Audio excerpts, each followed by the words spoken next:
Já reparou que a raposa sempre, ou na maioria das vezes, é a representação de um ser sábio?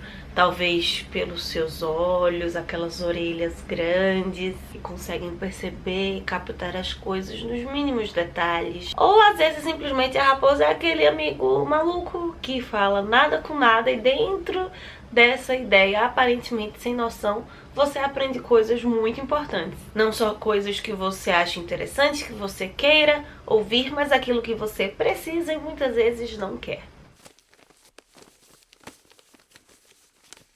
O que temos para hoje são os Dulcineias. Eu sou a Larissa Bertolino, você está no canal Uma Garota Quixotesca, onde nós tratamos de literatura sempre partindo de aspectos, temáticas, gêneros saídos do nosso queridíssimo Dom Quixote de La Mancha. Ontem foi o aniversário da minha melhor amiga da vida toda, e com todo esse sentimento de nostalgia, essas reflexões que momentos assim nos trazem, há algumas semanas eu li O Pequeno Príncipe, que me fez repensar muito na nossa relação, no porquê ela é tão importante pra mim, e reviver o sentimento de entender por que esse livro é um best-seller. Desde a sua publicação é um dos livros mais lidos, mais vendidos do mundo. É também um dos livros mais subestimados por ter esse aspecto, essa classificação de literatura infantil. Consecutivamente acaba sendo um livro muito surpreendente, já que se subestima, e descobre que ele não é tão simples assim, como todo e qualquer,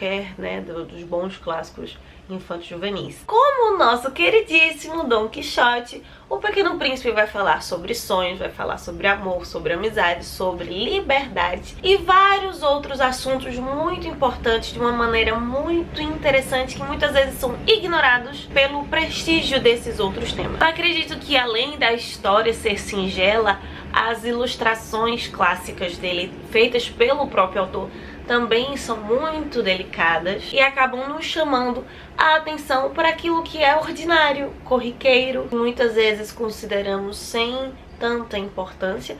Por isso que, de certa forma, pode ser uma influência da minha leitura sobre o livro, mas eu vejo O Pequeno Príncipe como uma potência aí muito aberta a uma leitura psicanalítica da obra. E talvez até um dos motivos de ser considerado um livro infanto-juvenil, não só pelo enredo, mas exatamente por trabalhar com esses sentimentos muito iniciais, muito formadores da nossa psique. E tudo isso acaba fazendo com que O Pequeno Príncipe seja um livro muito belo, ao mesmo tempo que até, de certa forma, triste. Minha roupinha hoje vem muito em inspiração desse livro, em homenagem à estética do livro. Se você imagina um príncipezinho como um menininho, loirinho, com, né, a jaqueta, aquele grande casaco azul com detalhes vermelhos, como você, sem saber da história do livro, que é quase impossível hoje em dia, descreveria o comportamento dessa criança? Talvez de início, e a primeira ideia com as páginas logo no comecinho do livro é imaginar que esse príncipezinho seja uma criaturinha muito mimada. Pode parecer mesmo, só que nós vamos descobrindo que esses comportamentos não advêm de uma negligência ou de uma permissividade paterna ou materna, mas pela imaturidade dessa criança, ou melhor, pela falta de conhecimento de mundo real, não só teórico. Em 1943, com a Segunda Guerra assolando toda a Europa, o Antoine de Saint-Exupéry escreve a história de um piloto que sobrevoa ali o deserto do Saara, acaba caindo, uma experiência que ele conhecia bem porque o próprio autor havia caído, passado 4 dias ali no deserto do Saara, alucinando, lá em 1930. E nesse lugar inóspito, com esses problemas, do nada, do simples e puro nada, surge uma criança loirinha conversando com esse piloto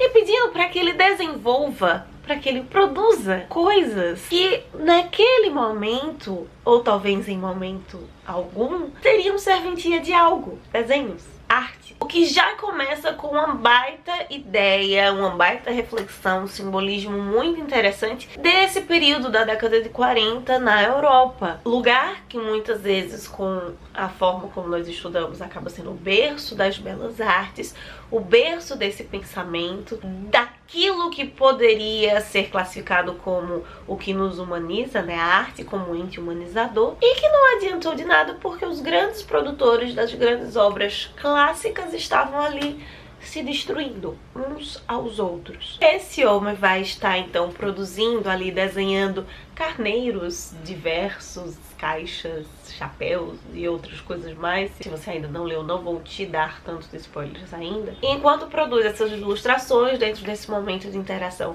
com esse pequeno príncipe, criança, que é então o personagem principal, contará sua história para o piloto. A grosso modo, nós poderíamos dividir a história do príncipezinho em 4 pedaços. A primeira delas, os encontros dele com os estereótipos de humanos que ele vai encontrando no decorrer, né, na sua jornada entre os planetas, produzindo uma crítica à vida adulta, especialmente a vida adulta moderna. No segundo momento, o próprio desenvolvimento contínuo, a aprendizagem desse garoto, tanto de conhecimento de mundo quanto do seu conhecimento, do seu desenvolvimento emocional. Como ele acaba se assustando com os próprios sentimentos, e esses espantos vão desenvolvendo o enredo da obra, porque são eles que promovem o movimento, a saída, a andança desse rapaz. Em terceiro lugar, o relacionamento com a sua doce e fútil Rosa, que seja o primeiro start para essa movimentação, é o que vai direcionar a grande parte dos pensamentos desse rapaz, desse menino, que acaba até em certa medida sendo até uma mímese, um simbolismo da relação do Antonier com a sua esposa Consuelo de Saint-Exupéry. E por fim, uma das mais interessantes de todas, a relação do Pequeno Príncipe com a raposa, apresentando então tanto a sabedoria que vem da raposa, né, do simbolismo do animal, como o desenvolvimento das amizades. O Saint-Exupéry aí mandando um beijo pro Esopo. Mas Larissa, você pode me perguntar, por que você parou pra destrinchar esses 4 pontos antes de terminar o resumo do enredo ali, da história? Uma espécie de interpretação antes da gente ter contato com essa obra. Porque elas são as 4 mais usuais, as mais comuns, inclusive os filmes, em especial esse último, parte muito dessa interpretação para desenvolver até novos personagens que não se encontram no livro, né, para dar um ar mais interessante, uma nova leitura no decorrer do filme. Eu não sei se funciona para você, mas para mim funciona, e por isso eu já deixo essas interpretações aqui para te estimular e te convidar a, quando você ler ou reler mais uma vez esse clássico, você tentar chegar em novas interpretações. Aquela ideia de arte imita a vida imita a arte, de como a arte nos toca, né, a catarse e todas as suas outras características em relação à nossa vida, talvez seja um pouco evidente demais, muito forte no Pequeno Príncipe. E por isso que quando nós lemos essa obra em momentos diferentes da vida, nós tenhamos interpretações e perspectivas diversas. E vamos, assim como o Pequeno Príncipezinho no decorrer de todo o livro, tendo novas lições a cada nova página, a cada novo movimento, tanto do ficcional quanto da nossa própria existência. Resumindo, de modo geral, o príncipezinho vive ali no seu pequeno mundinho, sempre olhando o pôr do sol, e o pôr do sol mais uma vez, e o pôr do sol mais uma vez, até ter o seu relacionamento com a sua Rosa, cuidando dela por um motivo que eu não vou dizer. Esse relacionamento acaba tendo uma certa rusga, ele acaba saindo do planeta, se distancia da Rosa, vai andando por outros planetas, conhecendo os diversos tipos de homens, até que aqui na Terra ele conhece uma serpente, conhece outras rosas, conhece a raposa e tantos outros personagens, mas será com a raposa que nós encontraremos as frases mais famosas desse livro, e com quem o príncipezinho aprenderá as maiores lições. É com esse novo amigo que o príncipezinho poderá encarar a realidade dos seus reais sentimentos, tanto sobre a raposa quanto sobre a Rosa e sobre si mesmo. De todos esses sentimentos que esse livro desenvolve, apresenta, problematiza, eu acredito que o Pequeno Príncipe possa sim falar sobre amor, sobre amizade, liberdade, sonho, desejo. Mas o ponto-chave que pra mim ficou até reforçando o título do livro é que essa história, falando sobre essas outras coisas, ela acaba falando sobre amadurecimento. Que amadurecer é muito mais do que simplesmente virar adulto, mas é se ver com os outros, através dos outros, e se tornar consciente daquilo que você é e de quem você quer se tornar. Então é isso, meus queridos cavaleiros andantes. Este é o nosso comentário sobre O Pequeno Príncipe. Se você tem outras interpretações, me diz aqui embaixo, mas me diz especialmente quantas vezes você já leu esse livro. Eu acho que eu li umas 5 vezes. Nos vemos sexta-feira para falar sobre leituras digitais.